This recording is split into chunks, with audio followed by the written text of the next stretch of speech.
All right, we are gonna have some ham and beans for dinner tomorrow.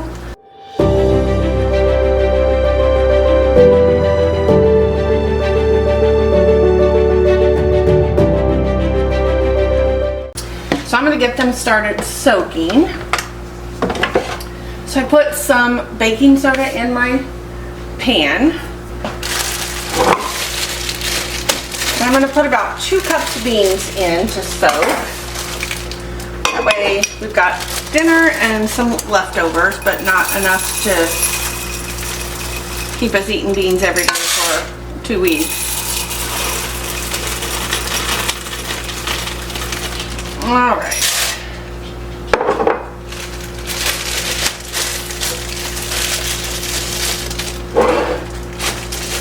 And then I need, actually I'm gonna kind of dig through here, make sure there's none that are, there's no seeds or anything in here that look like we need to pull them out, like this one doesn't look good. Okay, so now I'm gonna add 8 cups of water.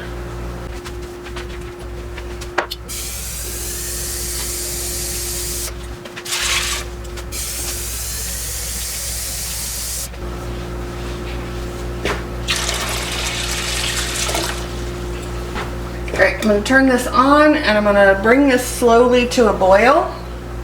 We'll let it boil for a couple of minutes. Oh, this is not the right lid. We're going to let it boil for a couple of minutes and then we're going to drain them, rinse them, and put fresh water in. Alright, we've got, these beans are boiling.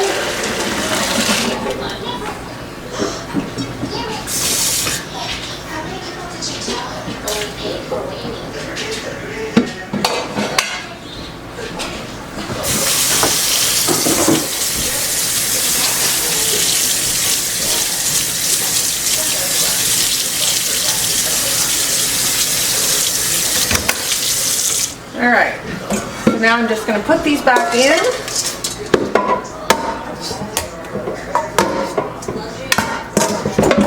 And cover them with water one more time. We're going to put some baking soda in. We're going to soak them again to a boil. We're going to let them sit for a little bit. Then I'm going to rinse them off and put them in the crock pot with some ham and some salt and pepper, ready to start tomorrow morning before I leave for work. Okay, so our beans have gone through their second round of soaking and boiling. I've rinsed them off. Now I'm going to add them to my crock pot. I'm going to add a little salt and pepper. There is a lot of pain and frustration with the president's support of Israel and its military campaign. How will he be received by his community when he comes to visit this month? I've got some ham here. I'm going to pull out a few pieces and add it to the beans. Alright, so I'm just going to cut this in pieces, you know, about this size, and you guys cannot see me. So I'm cutting the ham in kind of bite-sized pieces.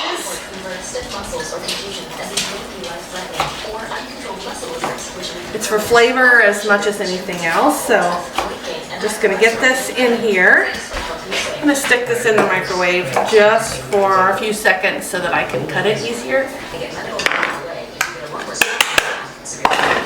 Alright. Alrighty, so we've got beans, ham, salt, and pepper. I'm going to put the lid on this and put it in the refrigerator. Then in the morning before I leave for work, I'm going to add some chicken stock and probably some water and then let it cook low and slow all day long. Alrighty, so we are going to have some pizza for lunch, some homemade pizza, and I have some just Italian sausage. We don't have any pepperoni, and I don't have any more thawed sausage, so I'm going to use this Italian sausage. I'm going to cook it all, and then I'm going to cut some slices of the cooked sausage to put on our pizza. So I'm going to cook this sausage before I do anything else. So I'm going to cook that on that side, and I'm going to turn it here in a few minutes, and then when it's done, I'm going to put it on this plate, let the grease kind of soak up in this paper towel, and then we'll start the process for our pizza. Alrighty, for lunch today, we are going to have, as I said, some pizza. So I'm going to put a little bit of oil in the pan, and we're going to let that get, oh, helps if I turn it on. We're going to let that get hot.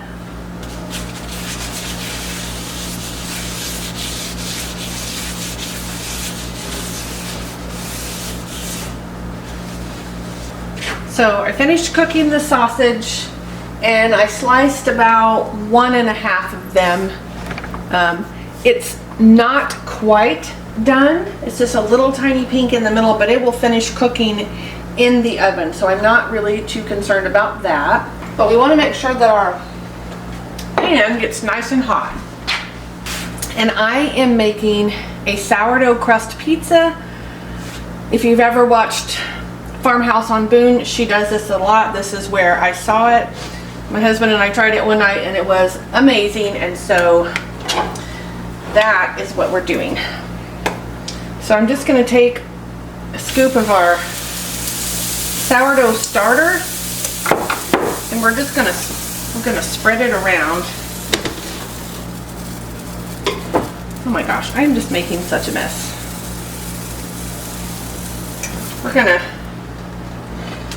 use our pan and kind of spread this around like this, but we want to also get some up on the sides so that we are producing an edge to our pizza crust.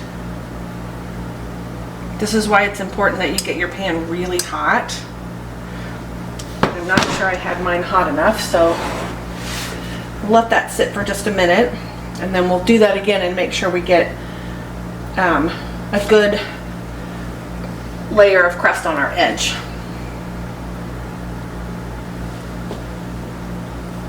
And wow, you can do this with discard sourdough. It does not have to be active, but mine is way more active than I thought it was. I might have to do something more with it today. I have to make some more bread or something. Make some more English muffins. I don't know, something. I hate to waste all that bubbly active starter. I mean, the starter won't go to waste. I hate to waste it when it's in such an active state. It's so awesome. All right. I think I'm good now. So I'm gonna let this sit here on the stove until that is starting to kind of dry, you know, look a little bit dry, the same way you would do like with a pancake. And while that's cooking, I went ahead and got out some more ingredients.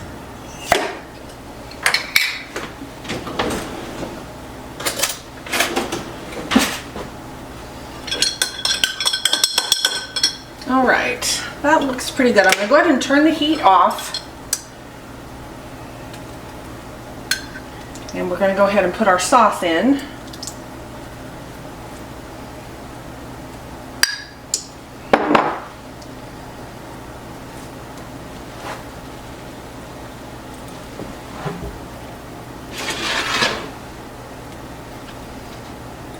I don't know if that's my crust that smells like it's burning or something I've dripped on the stove today, because I certainly have dripped a lot of things on the stove today. But I will move it just in case. All right, so I've got some cheese. I'm gonna go ahead and cover. Oh, you can't even see. What the heck? Oops. There we go. I'm gonna go ahead and put some cheese on that. So this is I think this is mozzarella. I don't know. This is one I didn't have marked, so hopefully it's mozzarella. The way it's curled kind of looks like the mozzarella, but who knows. All right. There we go. And just like any pizza, you can top this any way you want. So now I'm going to lay out our sausage over the top.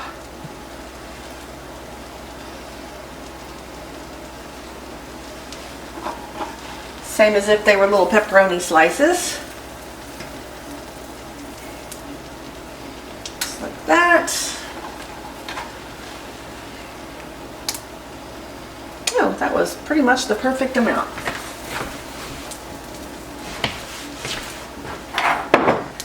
I also like,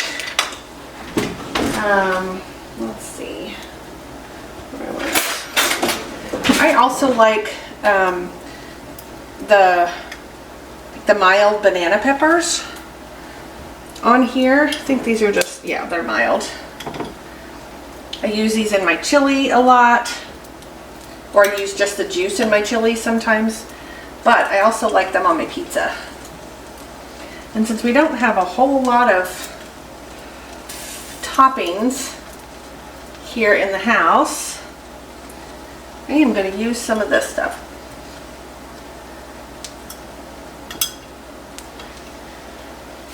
Okay, there's that. And then I'm going to top the whole thing with some Parmesan.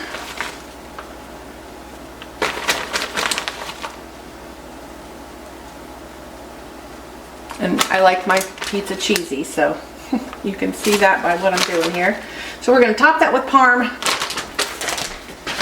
And then we are going to stick this in the oven.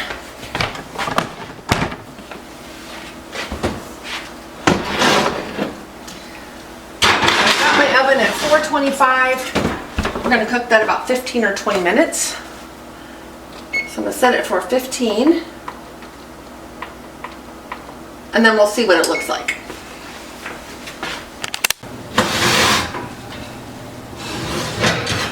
All right. That. Amazing.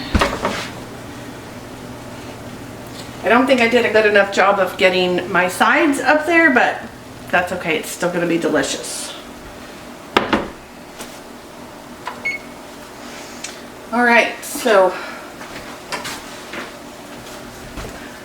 I'm going to call Joe up from the basement. We're going to dish out our lunch. And then I'll be back. We've got a chicken dish that we're making for dinner tonight. I'm super excited about that. And so I'll be back in a little while.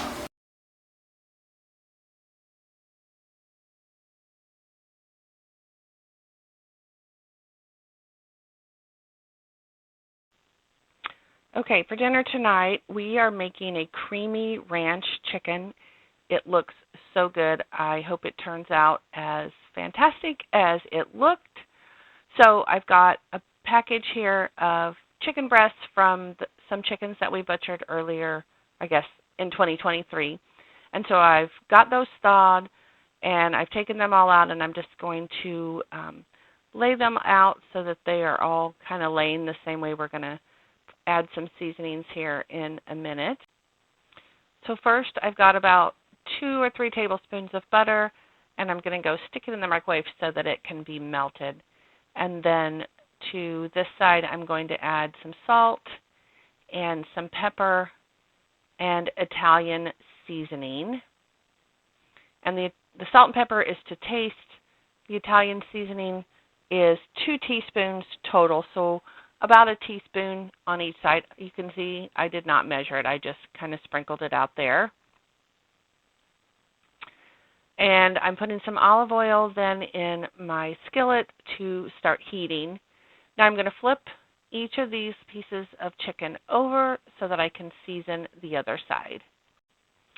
And so same thing on this side. We're going to sprinkle some salt, and we are going to sprinkle some pepper.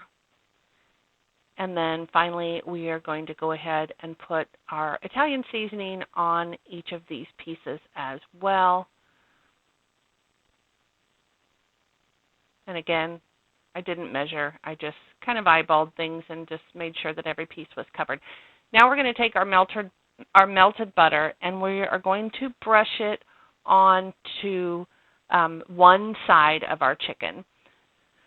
So I probably had a little bit too much butter, but yeah, it worked out. So I am just using my brush there and adding the butter to each piece, and then we are going to add it to our hot skillet, butter side down.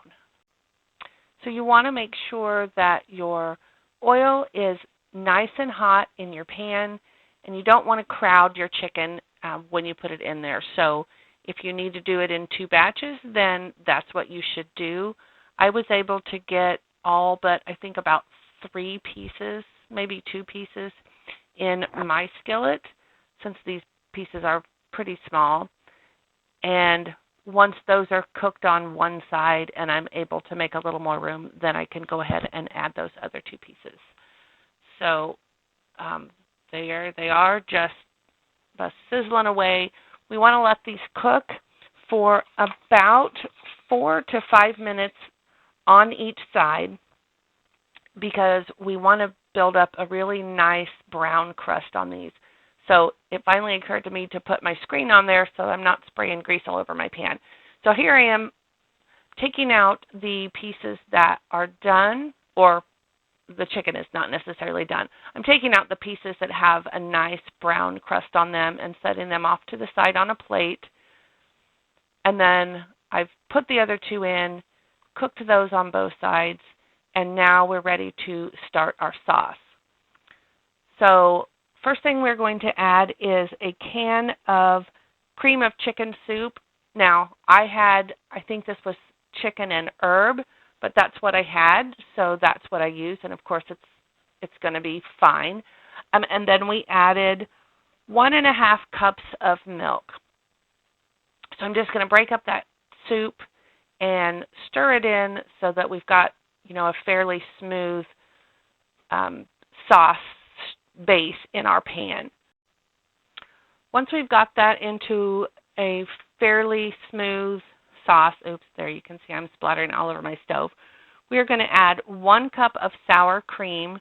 The recipe said for it to be at room temperature. Mine was not at room temperature, but it still turned out fine. We're going to add about 1/2 teaspoon of onion powder, and then it calls for 1 packet of ranch seasoning mix. Here you can see I'm using some homemade, and so it said that this was about 3 tablespoons. And so I added 3 tablespoons of my own ranch seasoning, and then I stirred all of that in until the sour cream had melted into the rest of the sauce.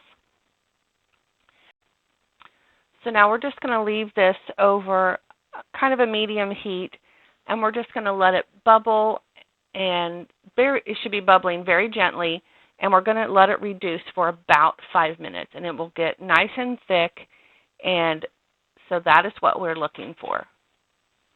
So after our 5 minutes, or whenever you feel like the sauce is as thick as you like, then we're going to go ahead and add our chicken back in, and we're going to just let it cook another 10 minutes or so. This lets our chicken absorb all the flavors and make sure that it's completely cooked through. So I am now dishing out a couple of pieces of chicken on our plate. I did go ahead and take some of my canned potatoes, and I fried those up in some, I think it was bacon grease, bacon or sausage, I'm not sure which. And so I'm going to add that to each of our plates. There you can see that the potatoes are nice and crispy. And my husband asked for gravy on top of his potatoes as well, which is obviously a fabulous idea. So I'm going to give him some potatoes, and I'm going to also put a little sauce on, put a little of this ranch sauce on top of the potatoes. And then we just had some green beans with this as well. So you can see that looks really good, and it was really good. This is definitely a recipe that I want to try again. So there's our full plate, and it was amazing. Thank you so much for watching, and as always, I will see you on the next video. Have a great day.